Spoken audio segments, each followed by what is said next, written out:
the mental emotional side of things, their beliefs around their injury and their pain, and then also their pain tolerance, okay? All of those things should come into play when you're evaluating your patients.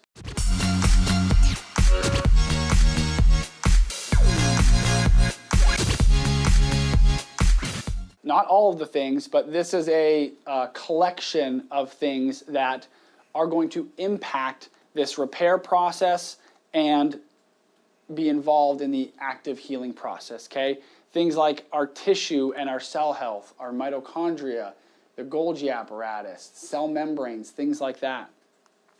Our immune system, our GI health, hormones, just general nutrient status, both macro and micronutrients, right? If you're deficient in vitamin C, your collagen is not going to be laid down as appropriately if you weren't.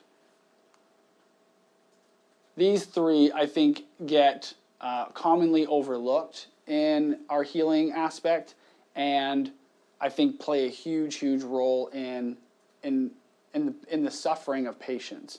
It's the mental emotional side of things, their beliefs around their injury and their pain, and then also their pain tolerance, okay? All of those things should come into play when you're evaluating your patients, okay? And treating them.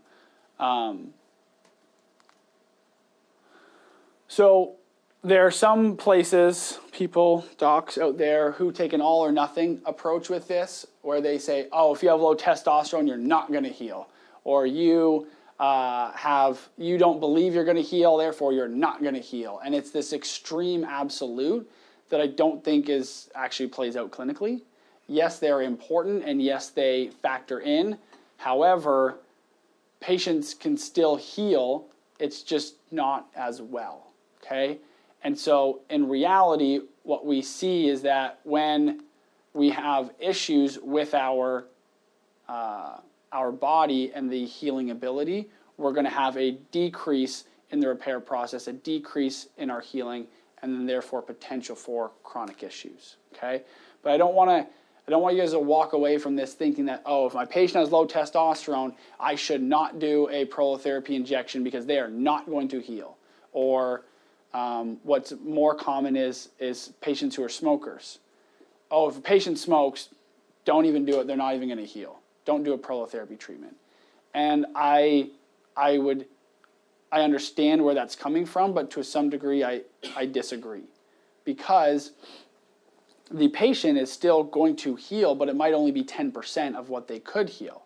And at the end of the day, if the patient is making the choice for their own health that I don't want to quit smoking, I'm okay financially to do this injection, and I understand that you recommend that I stop smoking to get a better response, they've consented to doing that treatment, and I'm okay doing that treatment.